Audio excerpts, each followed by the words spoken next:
ouvirmos a voz do Senhor, que o nosso coração esteja na posição correta, que é a posição de quem diz amém, a posição de quem diz Senhor, eu preciso. O Senhor ouviu as suas orações e te responderá pela sua palavra.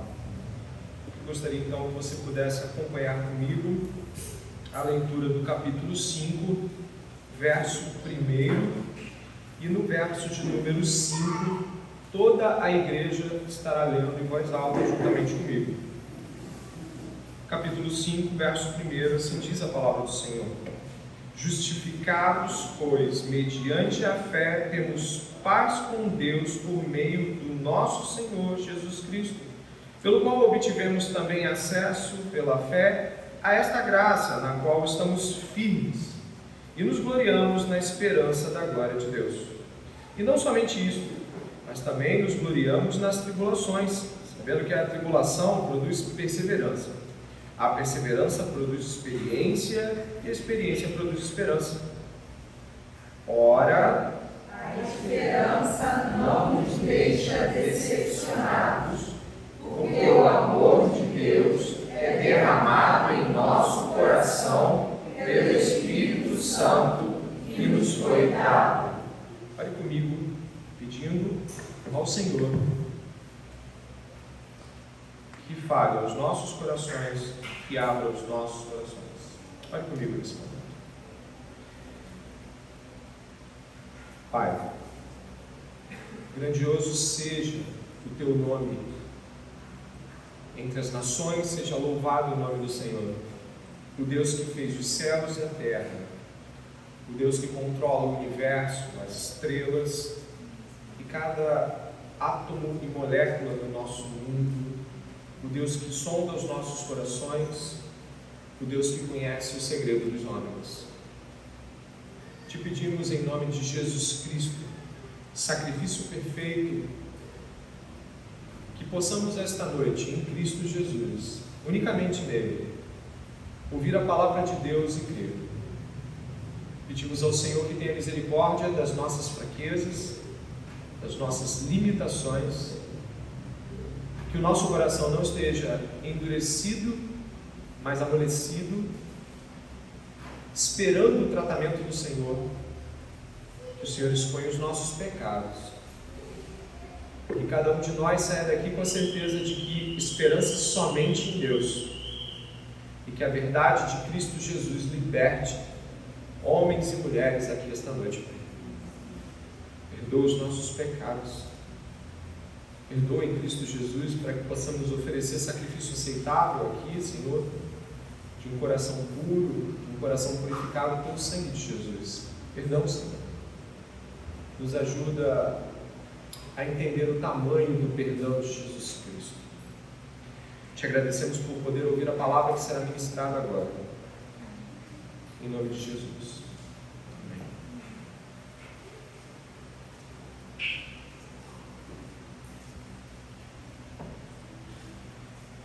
Mais uma vez, uma boa noite. Nas semanas anteriores, nós estudamos esta epístola e vimos nos capítulos 1, 2, 3 e 4 a substância do Evangelho de Paulo.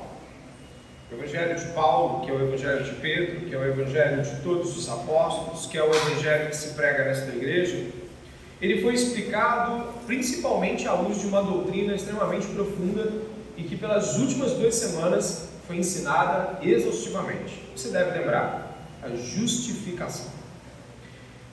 Essa doutrina da justificação afirma de que Deus reordenou os fatores e as coisas e tudo mais que os homens esperavam que fosse a justiça de Deus, fazendo o seguinte: colocando em Cristo Jesus os pecados e a punição dos pecados, a culpa pelos pecados de cada um daqueles a quem Deus haveria de salvar. Todos os pecados. E, portanto, Deus surpreende a todos, não aplicando naqueles a quem haveria de salvar aquilo que mereciam: justa punição, ira e pecado e inferno eternos, e salvando em Cristo Jesus as pessoas. Sendo assim, O que estudamos até então é de que Deus, Ele tanto é justo, porque pune os pecados, como é justificador, porque deu justiça em Cristo Jesus àqueles a quem salvou. Esta doutrina da justificação, ela foi a doutrina mais alta que estudamos até o capítulo 4. Mas agora, se você puder observar o capítulo 5, você vai encontrar aqui do capítulo 5 ao capítulo 8, há uma virada, um novo ambiente, um novo panorama se estabelece na Epístola aos Romanos. Do capítulo 5 ao capítulo 8, Paulo vai clamar, bradar, proclamar o impacto da justificação na vida dos crentes. É isso mesmo. A declaração de que Deus justifica o ímpio nos méritos de Cristo vai encontrar agora as implicações ou os desdobramentos desta justificação, e é o que nós vamos estudar. Poderíamos até mesmo fazer uma leitura assim, né? Onde está o capítulo 5, verso 1, onde está assim: justificados, pois, mediante a fé. Dê uma olhada. Poderíamos com bastante alegria dizer assim: justificados, pois, mediante a fé, a vida vai ser assim. Então nós encontramos a vida vai ser assim do capítulo 5, 6, 7 e 8. A vida vai ser justificados, pois, mediante a fé, a vida vai ser assim agora. E com esta mudança de panorama, onde ira, pecados e o terror que se abate sobre o homem pecador mudam de cenário, o ambiente muda tanto, é que eu gostaria de começar com vocês a estudar este texto. Eu gostaria que você pudesse reparar que não é só isso que muda.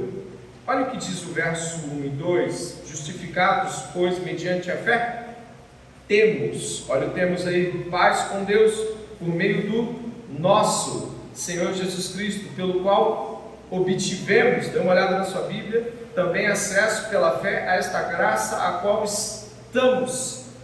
Você reparou que até o capítulo 4 era judeus e gregos, eles e nós, e agora no capítulo 5 somos todos um.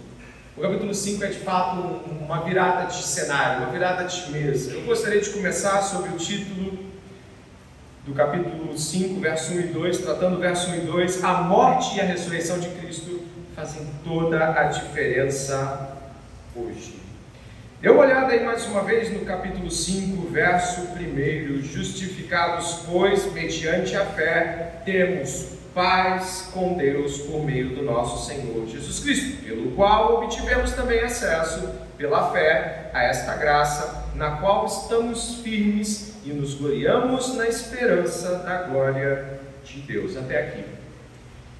A Bíblia em grego, ou seja, a escrita original do texto, começa portanto. Se você observar a nossa tradução, dá dizer assim: justificados, pois. Seria algo como pois, então, justificados. O portanto aqui abre um outro cenário, que é de explicação dos dois versos anteriores e de um novo ambiente, a qual Paulo nos introduz. Os dois versos anteriores, observe por favor o verso 23 e o verso 23, 24 e 25, os versos 23, 24 e 25 do capítulo 4. Dê uma olhada por gentileza.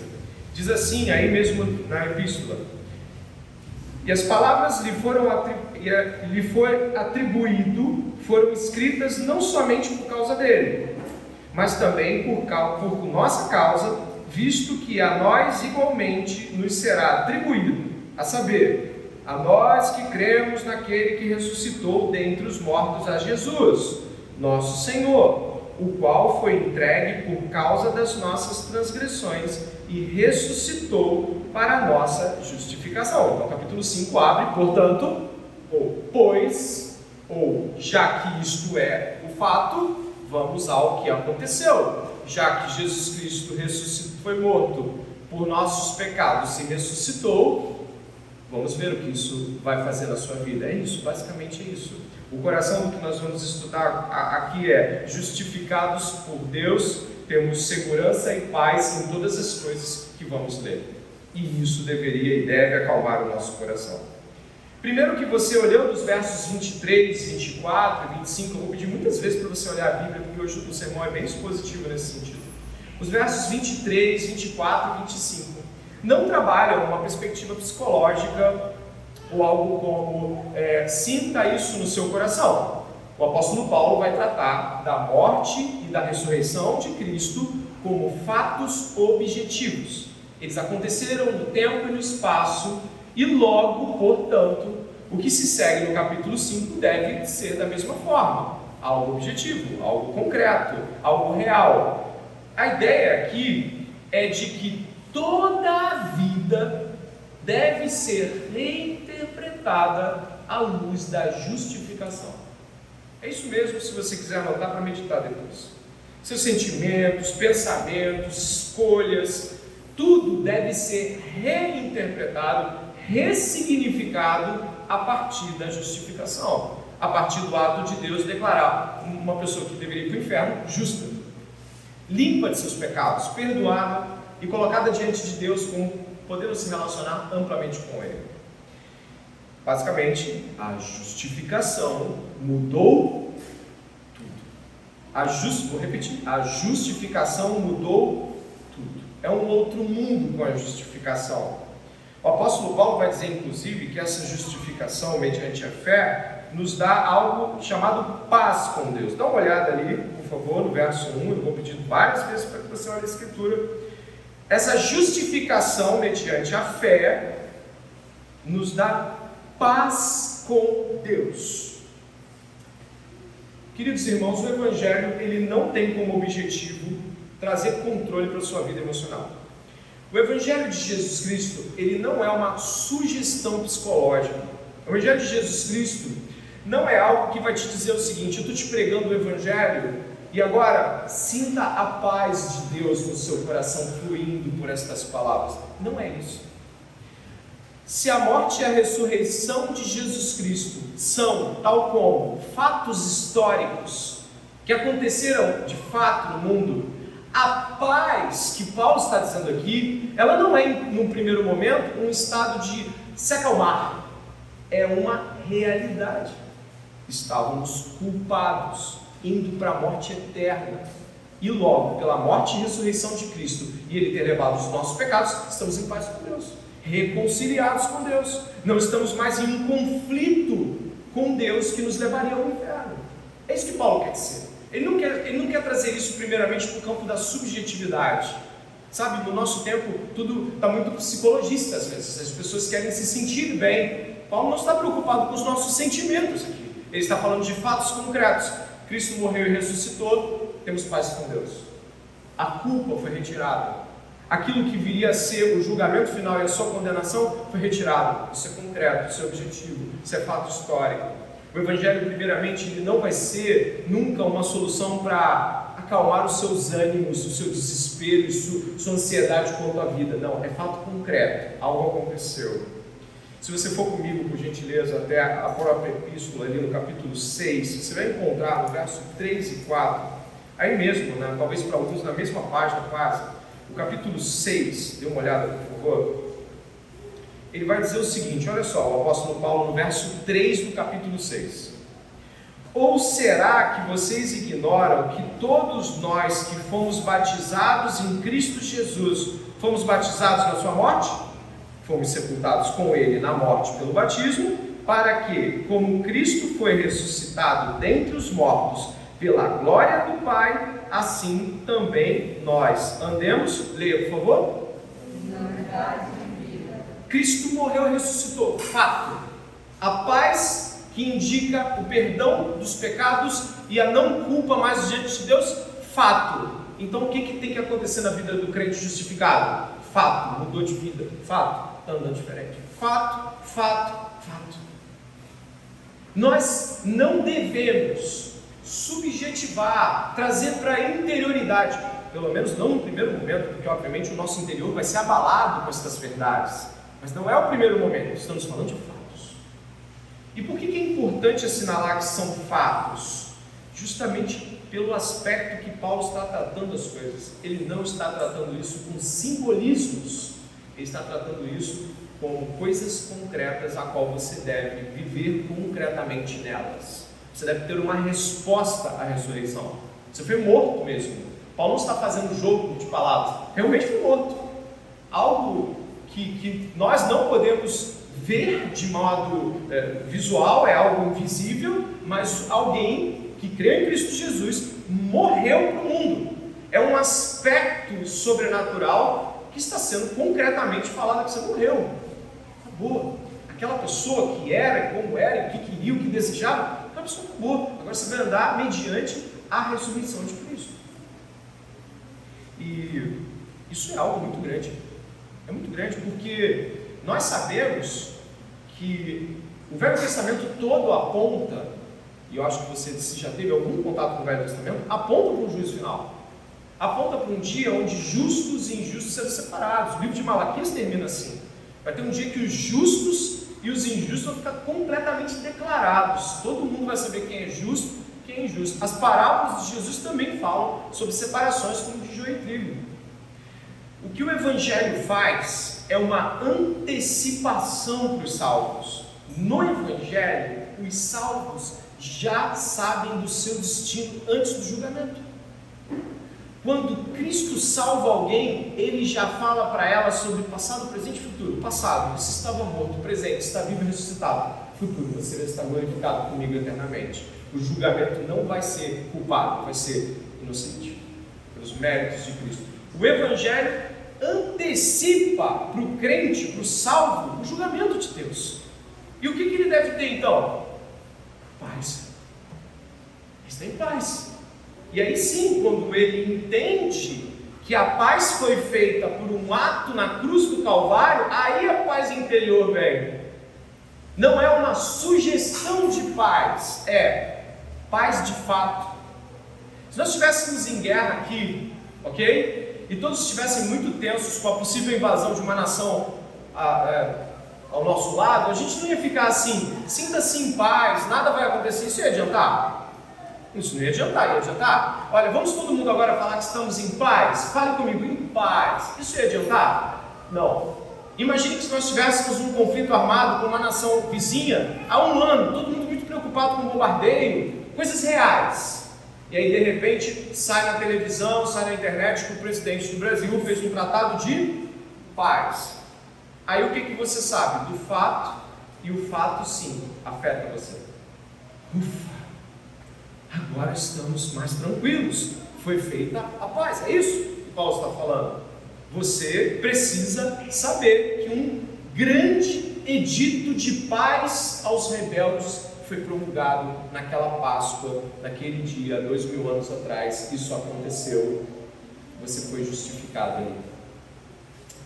E essa compreensão traz o Evangelho para todos nós como um senso de aproximação para o futuro. Nós já sabemos do futuro. Os crentes sabem do futuro, como deve ser. E aí eu penso aqui, se você não tem Cristo, que desespero é você não ter Cristo. Porque você não tem consciência de identidade, você não sabe quem era. Você fica procurando se formar, se identificar com algo para ser. Você não sabe o que vem depois da morte, nem sabe se tem. Olha que desespero deve ser viver sem Cristo, não é? Se você é salvo, você já viveu assim. Se você é salvo em Cristo Jesus, um dia o mundo era um completo desespero, uma fome pelo dia de amanhã, para que o amanhã trouxesse alguma esperança, mas o amanhã sempre variava de acordo com o que acontecia. A gente não tinha uma paz perene e permanente. E nós estamos esta noite falando sobre isso.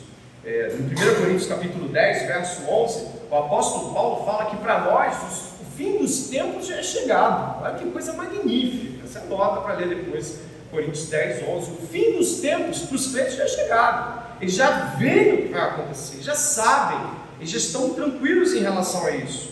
Então, se cremos em todas estas coisas, nós precisamos crer de fato que a paz de Cristo é uma paz real, objetiva. Deus fez paz para com os seus filhos, para que eles usufruíssem disso na cruz do Calvário. Está dizendo aqui, mediante a fé. Olha o verso 1 ainda. Mediante a fé. Você está vendo isso? Fé em quê? fala na própria epístola, no capítulo 10, que se nós crermos, vamos até lá, por favor, não quero que você deixe de ter essa oportunidade no capítulo 10. Dá uma olhada no capítulo 10.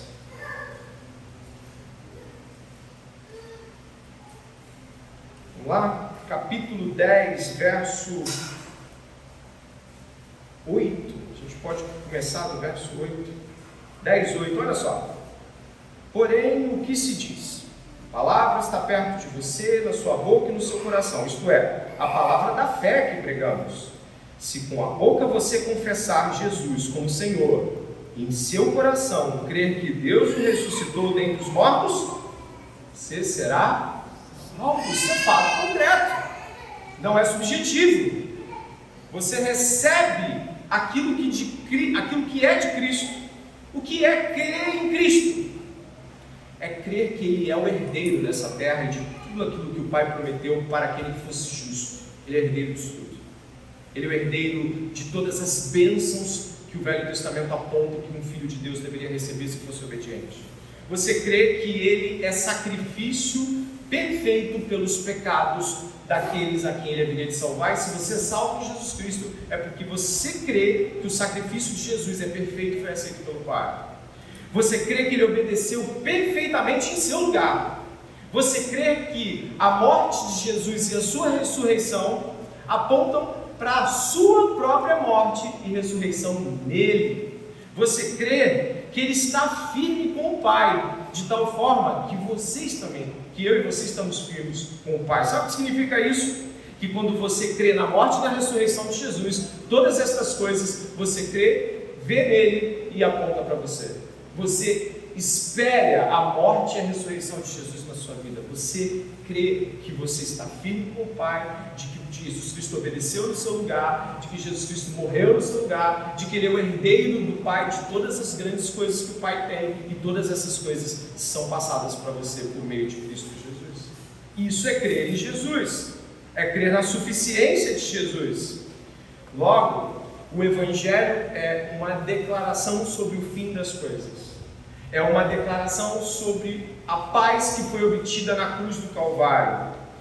E mais, algumas pessoas têm medo de perder a salvação. Você já deve ter ouvido isso. Eu mesmo já tive medo de perder a salvação, né? Já tive. Pessoas falam, se eu fizer isso, eu perco a salvação. Se você for muito fundo na sua sujeira, você vai perder a salvação. Só que tem um problema. Nós fomos justificados pelos méritos de Cristo. Significa que a justiça que nos justifica é dele. Você não pode perder algo que não conquistou. E tampouco pode fazer com que a justiça de Jesus Cristo seja menor, ou atrapalhada, ou suja pela sua própria injustiça. Afinal, quando Cristo nos salvou, Ele trocou os nossos pecados pela justiça dele, e essa troca é definitiva. Sabe o que quer dizer? É o que está escrito aqui, ó. Dê uma olhada no capítulo 5 ainda, ó. Justificados, pois, mediante a fé, temos paz com Deus por meio do nosso Senhor Jesus Cristo. Por meio de Jesus Cristo, não por meio das minhas obras, não por meio da minha obediência, não por meio do meu jeito certo de viver, por meio de Jesus, a obediência de Jesus, das obras perfeitas de Jesus. E diz assim o verso 2: pelo qual obtivemos também acesso pela fé a esta graça, no qual estamos firmes. Diga de novo: estamos firmes e nos gloriamos na esperança da glória de Deus. Estamos firmes. Sabe o que significa isso? Você não pode fugir de Deus. Você não pode balançar e cair, porque estamos firmes mediante Jesus, que sempre está firme. E ainda que sejamos infiéis, Deus é fiel. Significa que a fidelidade de Deus em Cristo nos sustenta. A perseverança que os santos têm até o fim da jornada não se deve à sua obediência, mas a afirmações como esta, que são firmadas por Deus. Estamos firmes na graça de Deus, firmes na boa vontade de Deus para conosco. Isso é algo maravilhoso. Dê uma olhada no verso 10, aqui mesmo do capítulo 5. Dê uma olhada, ó. Eu vou começar do 9. Olha só. Logo, muito mais agora, sendo justificados pelo seu sangue, verso 9 aí do capítulo 5, seremos por ele salvos da ira. Porque se nós, quando inimigos, fomos reconciliados com Deus mediante a morte de seu Filho, muito mais, estando já reconciliados, seremos salvos pela sua vida. Apesar da justificação acontecer através de algo no tempo e no espaço, Jesus Cristo morreu e ressuscitou em tempo e no espaço, isso é fato para Deus desde antes da fundação do mundo. Apocalipse diz que o Cordeiro foi morto desde a fundação do mundo. A justificação de cada crente já está proposta por Deus antes que houvesse o mundo. E ela se revela no tempo presente.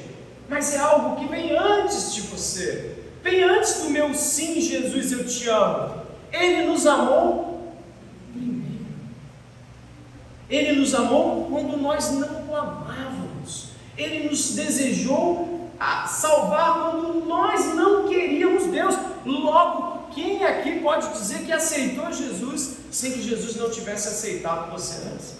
Logo, ao pensar sobre uma salvação, uma justificação que tem origem antes da revelação da sua aceitação, como pode um homem cair e decair da sua fé ao ponto de ficar fora de Deus? Estamos firmes. Eu gostaria que você pudesse perceber que existem duas palavras aqui. A primeira é que obtivemos acesso, no verso 2, e depois estamos firmes. A palavra obtivemos acesso é utilizada em outros textos bíblicos para falar de entradas em palácios, templos e reinos. Obter acesso é adentrar por uma câmara, por um lugar diferente, é outro ambiente. Sabe o que está dizendo? Que é algo tal como entrar em uma nova, um novo aspecto e significado para a vida. E diz que essa experiência do acesso não dá para retroceder. Acesso pela fé a esta graça no qual estamos firmes. Entrou, mas não vai sair. Às vezes nós temos figuras que nos fazem pensar na salvação de um modo razoável. Eu estava vendo um pastor falar sobre isso em uma pregação, achei sensacional. Ele dizendo assim, às vezes a gente trabalha as figuras e a gente trabalha as figuras meio de modo muito fraco. Pensa numa porta, sabe? Eu já vi desenhos assim em panfletinho, você entra por uma porta, a porta da salvação, né? E depois o que acontece é que a porta fica para trás e você segue, né? Você passou pela porta. Esse pastor estava falando, não é assim não. A ideia da porta é fraca. Ele vai dizer o seguinte: imagine que você está em um barco que está se despedaçando e o vento está sacudindo para um lado para o outro e você está naquele barco desesperado. Logo, por algum milagre, você é empurrado até a costa e vem à terra firme. É muito diferente a terra firme do barco balançando e se despedaçando, não é? E aí você, que bom, estou salvo. E aí você olha para trás e de uma maneira absurda sobem grades na areia e você não consegue mais voltar para o barco.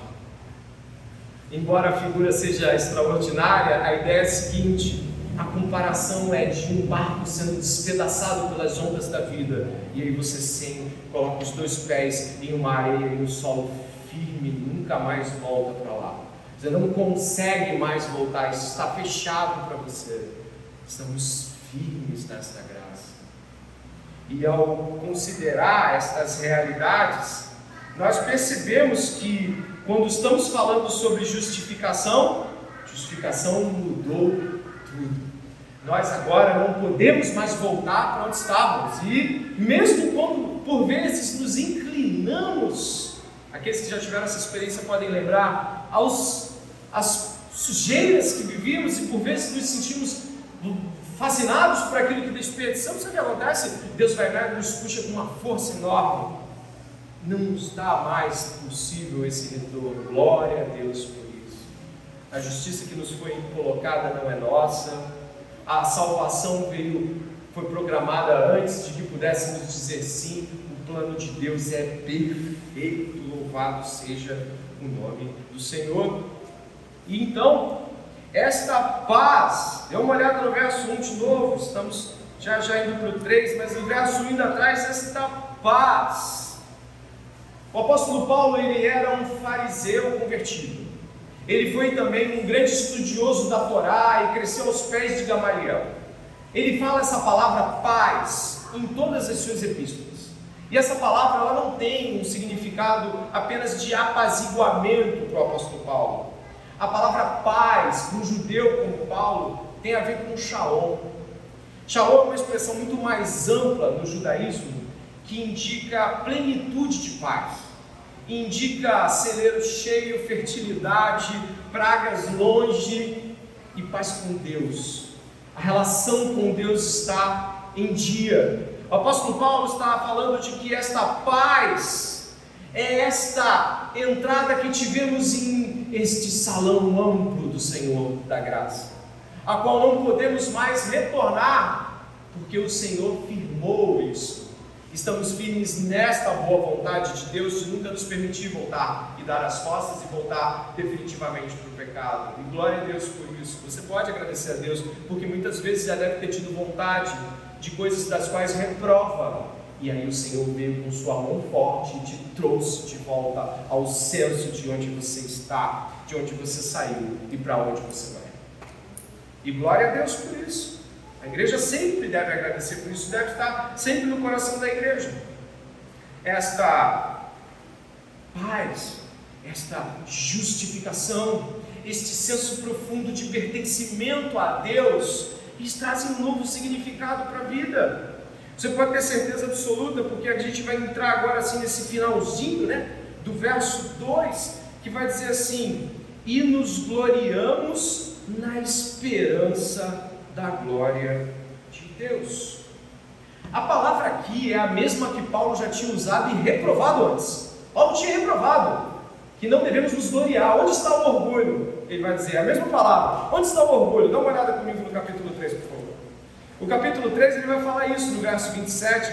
Ele vai usar a mesma palavra que ele usa aqui para glorificar. Ele vai dizer assim, onde fica, capítulo 3, verso 27, onde fica então o orgulho?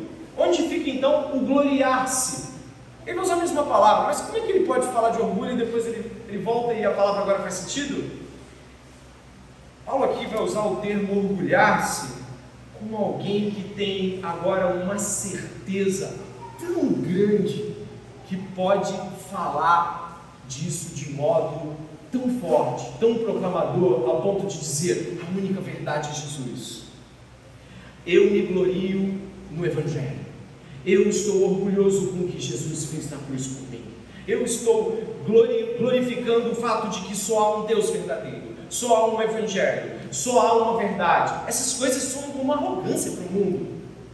Quando você diz para as pessoas que todas as religiões do mundo estão erradas e só mesmo o cristianismo bíblico do Evangelho é a única verdade, a pessoa diz para você: sabe o que é? Você sabe o que ela diz.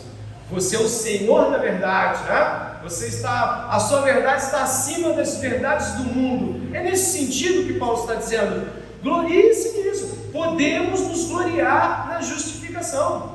Aquele que se glorie, glorie no Senhor, diz o profeta Isaías. O que nós estamos dizendo é que podemos proclamar isso e mais. Isso muda tudo. É a terceira vez que eu falo isso para vocês.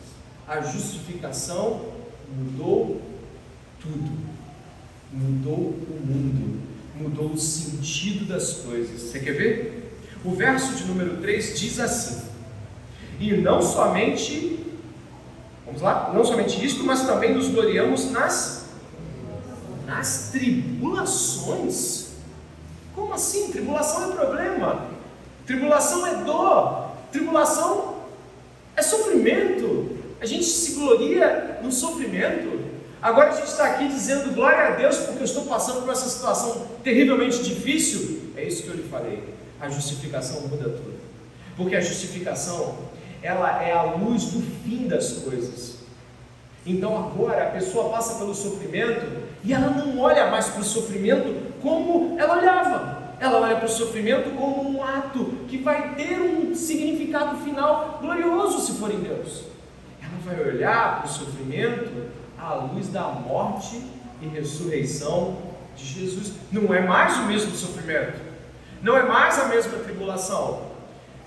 Dê uma olhada, por favor, que essa frase, esse verso, ele começa com tribulação. Dê uma olhada, por favor, e termina com esperança. Você confere isso? Ele começa com tribulação e vai dizer que no fim das contas o que você vai ter mais é o quê? Esperança. Me diz uma coisa, isso faz sentido para o mundo? Não. Eu cunhei uma frase aqui em contraste a essa e o mundo pensa diferente. Olha, ele pensa assim, ó, a vida é, preste atenção, a vida é não ter problemas na vida, gera uma vida tranquila, e a experiência do bem-estar gera prazer. E na esperança de não termos problemas e ter mais prazer, é que esperamos. É isso que o mundo espera. Uma vida tranquila, sem padecimento, bem-estar. É isso que eu espero, né? Quando eu estou no mundo. Eu quero isso. Qual é a minha esperança? Não sofrer. Qual é a minha esperança? Não ter problema na vida. Qual é a minha esperança? Segurança material. Prazer. Prazer. É isso que se espera. Só que a justificação mudou tudo. Na justificação, eu agora tenho o meu destino, o meu futuro garantido. E logo eu já não olho para o sofrimento como um fato último da vida. Eu não olho para meu desemprego e falo assim, vida lastimável essa de quem ama a Deus. Não. Eu já não consigo olhar mais para a dor, para o câncer, para a perda de um filho, para o sofrimento e dizer isso define a vida. Não. Eu olho com esperança, porque a tribulação foi ressignificada pela ressurreição de Jesus. E ao compreender essa realidade, e Jesus usa a mesma palavra para a tribulação em João 16,33, no mundo tereis aflições, mas tem de bom ânimo. O que ele diz? Ele vai apontar para o futuro, não é? Eu venci o mundo, mas ele já diz venci como um ato presente, exatamente como nós, justificados. Nos gloriamos na glória que Cristo apresentará no futuro. Esta deveria ser e deve ser a esperança do crente. Se você talvez tenha dúvida de como o ministério da tribulação de Paulo funcionava na cabeça do apóstolo, você pode marcar a sua Bíblia aí mesmo em Romanos e ir comigo até a segunda epístola aos Coríntios. Lá eu gostaria que você observasse uma série de afirmações do apóstolo sobre vida difícil, vida com sofrimento, vida com luta. E aí, no capítulo 6, dê uma olhada aí na segunda epístola aos Coríntios, no capítulo de número 6, eu espero você abrir.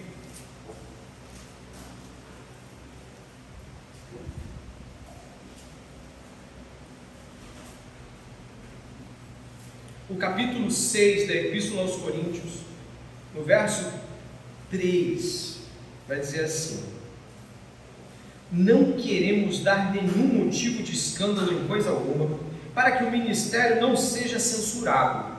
Pelo contrário, em tudo nos recomendamos a nós mesmos como ministros de Deus, na muita paciência, nas aflições, nas privações, nas angústias, nos açoites, nas prisões, nos tumultos, nos trabalhos, nas vigílias, nos jejuns, na pureza, no saber, na paciência, na bondade, no Espírito Santo, no amor não fingido, na palavra da verdade, no poder de Deus, pelas armas da justiça, tanto para atacar como para defender, por honra e por desonra, por infâmia e por boa fama. Agora veja as afirmações seguintes: como enganadores e sendo verdadeiros, como desconhecidos, mas sendo bem conhecidos, como se estivéssemos morrendo, mas eis que vivemos, como castigados, porém não mortos, como entristecidos, mas sempre alegres, como pobres, mas enriquecendo a muitos, como nada tendo, mas possuindo tudo. A justificação muda o modo como lemos o mundo. A justiça de Deus imputada, colocada em nós, nos faz rever o valor e o peso das coisas. Pobres, não, olha quanta gente eu tenho alcançado com o Evangelho. Traídos, não importa, eu não vou retribuir da mesma forma, verão o amor de Deus através da minha vida.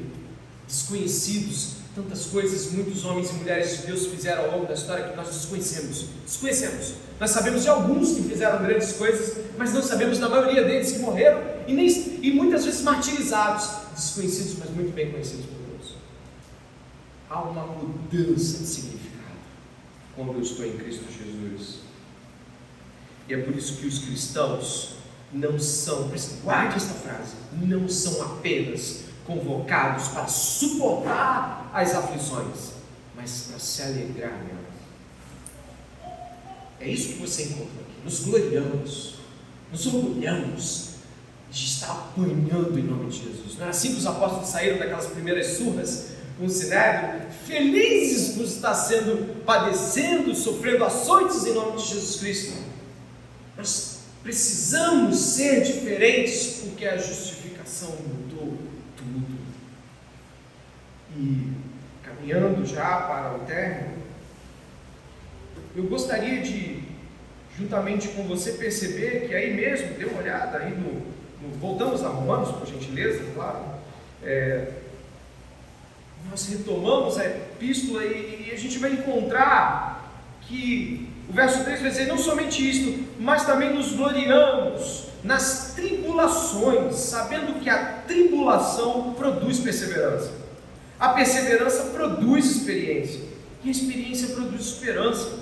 Não é só ressignificação interna, presta atenção, não é só algo que acontece aqui dentro. Eu estou alegre porque Deus está me permitindo passar por algo. Não, você viu que o resultado é diferente. Todas as coisas cooperam para o bem daqueles que amam a Deus e daqueles que são chamados segundo o seu propósito. Sabe o que significa? A tribulação vai produzindo virtude pelo poder do Espírito Santo. O sofrimento não purifica ninguém. Nós não somos daqueles que creem no nirvana, nos budismos da vida, e que acreditam que o sofrimento, o padecimento, ou o rigor ascético, a ausência de desejo por qualquer coisa, pode nos levar a algum caminho de elevação espiritual. Não, nós cremos que Cristo está conosco no barco. Nós cremos que Cristo está conosco em nossos sofrimentos, e de que somos sim pessoas que saem melhor dos sofrimentos, mas não porque temos poder, não porque somos fortes, mas porque Cristo está lá.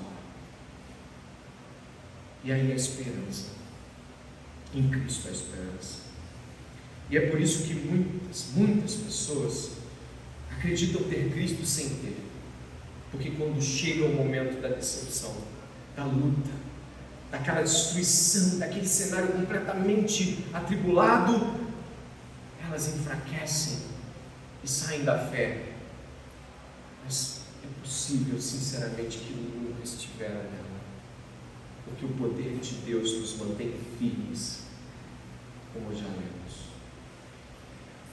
O verso de número 5 vai trazer isso ainda de maneira mais profunda, vai dizer assim: ora, leia comigo, a esperança não nos deixa decepcionados, porque o amor de Deus é derramado em nosso coração pelo Espírito Santo que nos foi dado. Esta experiência de tribulação é a experiência de Jesus. Essa é a experiência de Jesus. O livro de Hebreus, no capítulo 12, diz que Jesus Cristo, em face das coisas que lhe eram prometidas, ele encarou a morte de cruz, o vitupério, a vergonha. Nós estamos nesta terra, os crentes, justificados, salvos, em paz com Deus, vivendo a mesma narrativa de Jesus. Nós estamos crucificados para o mundo, fomos ressuscitados nele e continuamos caminhando de glória em glória, à espera de sermos ressuscitados em definitivo, com corpos ressurretos. A esperança muda tudo. Dependendo de onde você coloca a sua esperança, isso muda tudo. O pastor batista John Piper conta uma história bem conhecida nos Estados Unidos. Ele fala sobre o final da guerra do Vietnã, ali por volta da entrada da década de 70, 71, 72. Sabe o que aconteceu? Os Estados Unidos se meteram numa furada, uma guerra meio complicada para ele, mas o que tange aqui para a gente é que os vietnamitas do norte prenderam um montão de soldados americanos e os mantiveram sob tortura e todo tipo de violação por 4, 5, 6 anos. Ninguém tinha notícia deles. E aí o pastor John Piper diz que a base americana recebeu da base vietnamita dos Estados Unidos o seguinte telefonema: olha, alguns deles foram libertados, avisem as famílias.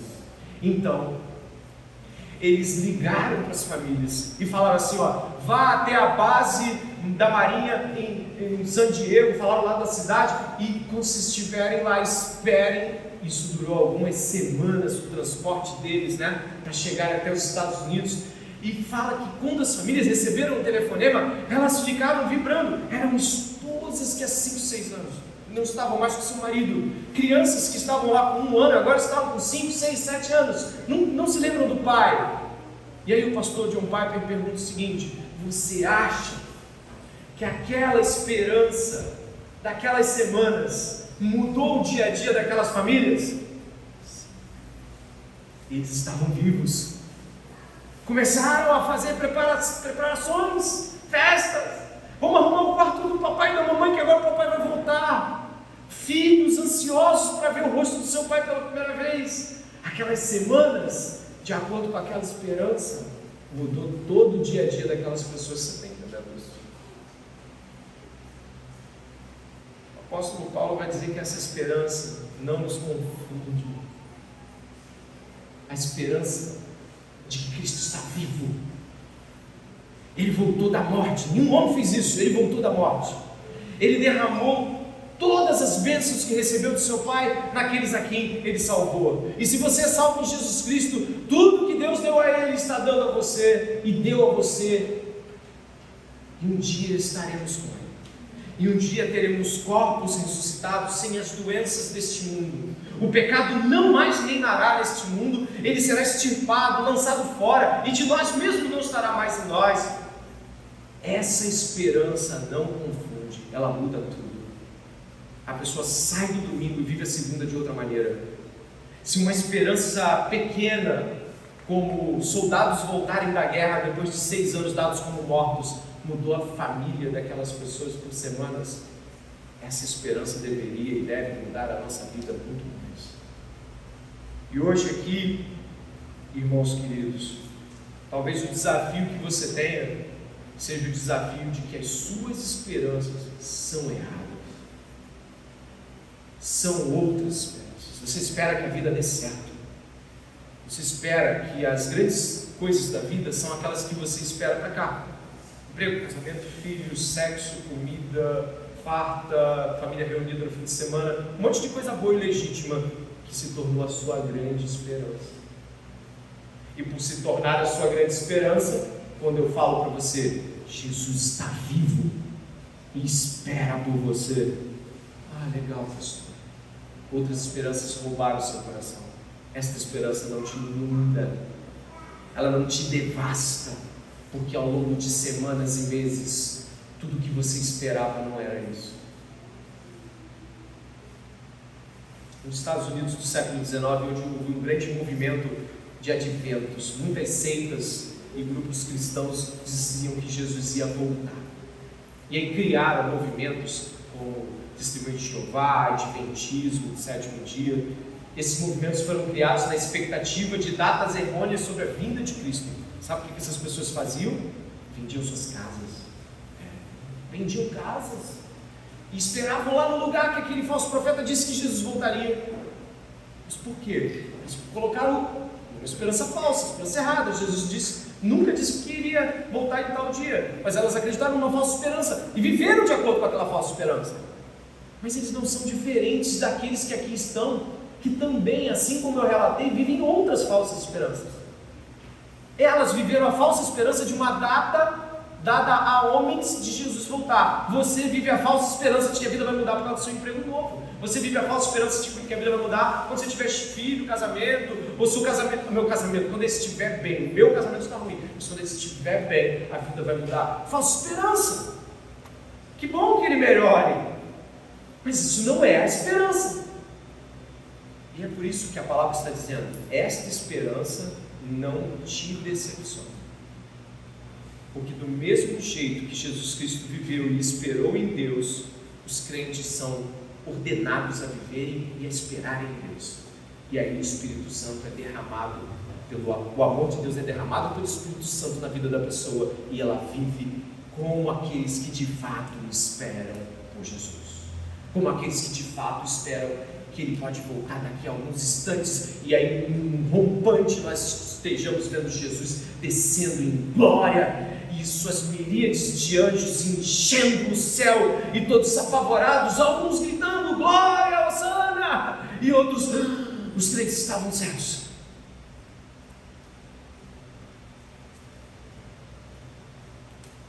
O futuro nos foi assinalado, a esperança de Jesus nos foi colocada diante dos nossos olhos, que abandonemos as falsas esperanças.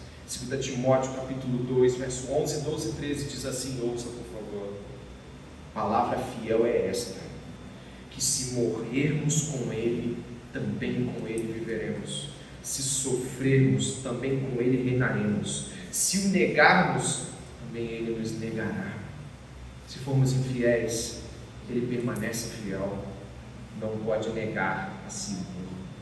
Glória a Deus, glória a Deus, porque não depende de mim, glória a Deus, porque você não consegue, glória a Deus, porque a esperança proposta é maior do que qualquer falsa esperança deste mundo, glória a Deus, porque se esta noite Cristo voltasse, tu iria com Ele, glória a Deus, porque esta é a grande esperança dos crentes, e é a esperança do Evangelho de Jesus. Ore comigo, por favor. Pai amado e bendito.